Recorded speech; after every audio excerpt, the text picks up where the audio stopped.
नमस्ते दोस्तों, एक बार पुनः आपका अभिनंदन है। इसके पिछले अंश में हमने कविता का वाचन किया था। चलिए इसके भावार्थ को समझते हैं।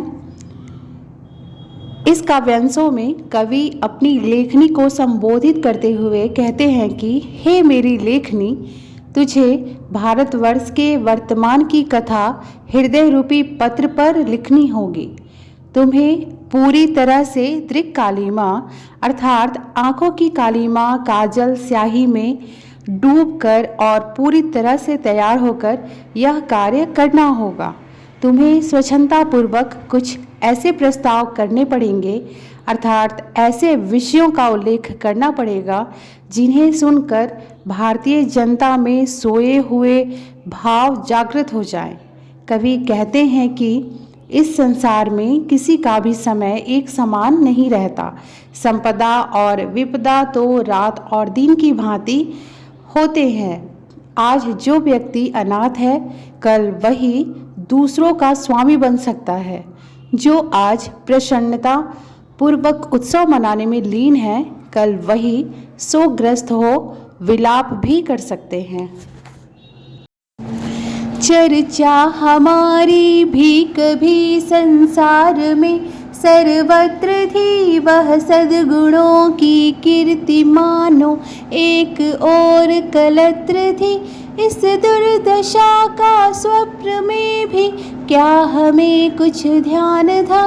क्या इस पतन ही को हमारा यह अतुल उत्थान था? उन्नत रहा होगा कभी जो हो रहा अवनत अभी, जो हो रहा उन्नत अभी अवनत रहा होगा कभी। हंसते प्रथम जो पद्म है तम पंख में फंसते वही, मुरझे पड़े रहते कुमुद जो अंत में हंसते वही। भारतवर्ष के गौरवमयी अतीत का वर्णन करते हुए कवि कहते हैं कि एक समय था जब चारों ओर भारतवर्ष की चर्चा थी। उसके सद्गुणों की कीर्ति सर्वत्र व्याप्त थी, परंतु वर्तमान में भारत की ऐसी दुर्दशा होगी, इसका स्वप्न में भी कभी हमें ध्यान नहीं था। क्या भारतवर्ष का वह अतुलित उत्थान इस पतन के लिए हुआ था? यह प्रकृति का नियम है कि जो आज अवनत है अर्थात पतन को प्राप्त हो रहा है, वह कभी उन्नत रहा होगा। इसके विपरीत जो आज उन्नति कर रहा है, वह भी कभी न कभी अवनत रहा होगा। उन्नति हो या अवनति, प्रत्येक वस्तु, व्यक्ति, स्थिति, अवस्था, व्यवस्था सभी का उत्थान पतन होता ही है।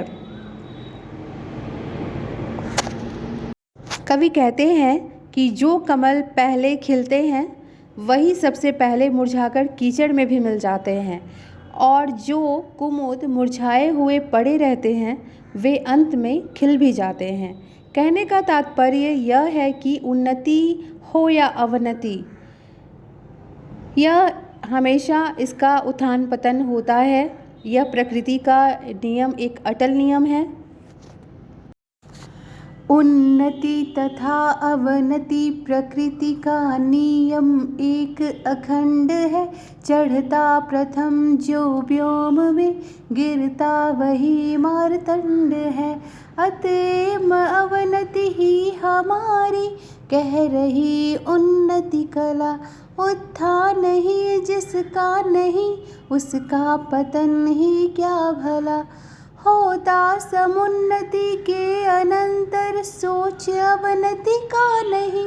हाँ, सोच तो है जो किसी की, फिर न हो उन्नति कहीं। चिंता नहीं जो भी व्योम विस्तृत चंद्रिका का हाश हो। चिंता तभी है जब न उसका फिर नवीन विकास हो। है ठीक ऐसी ही दशा हतभाग्य भारतवर्ष की। कब से तीसरी हो चुकी इसके अखिल उत्कर्ष की। पर सोच है केवल यही है नित्य गिरता ही गया। जब से फिरा है देव इससे नित्य फिरता ही गया। कवि का कथन है कि उन्नति अवनति प्रकृति का एक अटल नियम है। जो सूर्य आकाश में सर्वप्रथम उदित होता है वही पतन को भी प्राप्त होता है। कवि भारतवर्ष के संदर्भ में कहते हैं कि हमारी अवनति ही हमारी उन्नति की कला कह रही है। जिसका कभी उत्थान ही नहीं हुआ उसका पतन क्या होगा। उन्नति के समय अवनति की चिंता नहीं होती। चिंता का विषय यह है कि अवनति होने के पश्चात पुनः उन्नति न हो पाए। जब इस विशाल आकाश में चंद्रमा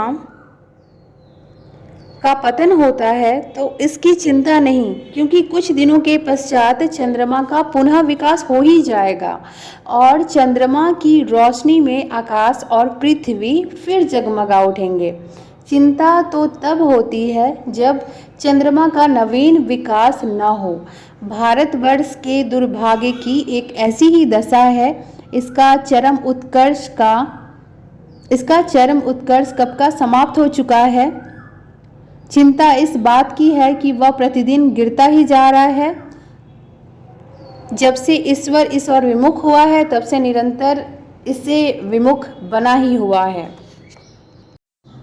यह नियम है उद्यान में पक कर गिरे पत्ते जहाँ प्रकटित हुए पीछे उन्हीं के लहलहे पल्लव वहाँ।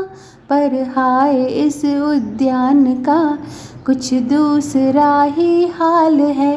पतझड़ कहीं या सूखना काया पलट या काल है। अनुकूल शोभा मूल शोभित फूल वे कुम्हला गए। फलते कहाँ है अब यहाँ वे फल रसाल नए नए। बस इस विशालोद्यान में अब झाड़ या झंखाड़ है। तनु सूख कर कांटा हुआ बस शेष है तो हाड़ है।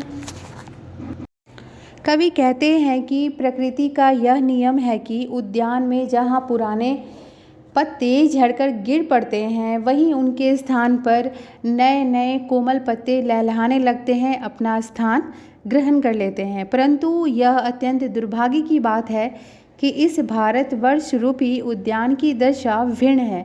इसकी वर्तमान दशा को पतझड़ कहें या फिर इसका सूख जाना या इसका काया पलट जाना कहें या मृत्यु होना। अब इस भारतवर्ष रूपी उद्यान के शोभा और सुगंधित फूल जो हैं वो कुम्हला गए हैं, अर्थात भारतवर्ष को शोभा प्रदान करने वाले तत्व अब नहीं रहे। इस उद्यान में रस से युक्त फल उत्पन्न नहीं होते, अर्थात अब भारतवर्ष रूपी उद्यान में आनंददायक संकल्पनाओं, भाव या विचारों का जन्म नहीं होता। अब इस उद्यान में केवल झाड़ और झंखाड़ है, अर्थात भारतवर्ष में अब केवल बुरे विचार, बुरी संकल्पनाएं और बुरे रीति रिवाज, बुरे लोग, बुरे विचारधारा यही पनप रहे हैं। ऐसा लगता है कि जैसे अब इस भारतवर्ष रूपी उद्यान का शरीर पूरी तरह से सूख चुका है, बस शेष बचा हुआ है तो वह है सिर्फ हाड़, अर्थात सिर्फ हड्डियां बची हुई हैं और कुछ भी नहीं बचा। तो दोस्तों ये थी भारत भारती कविता से अतीत खंड की कुछ पंक्तियाँ। तो नेक्स्ट वीडियो में हम वर्तमान खंड की कुछ पंक्तियों के साथ हाजिर होंगे। तब तक के लिए आपसे अलविदा लेते हैं। हमारा प्रयास आप लोगों को अच्छा लगा हो तो कृपया चैनल को सब्सक्राइब, लाइक एंड कमेंट्स करना बिल्कुल भी ना भूलें। इस तरह से अपना सहयोग बनाए रखें। धन्यवाद।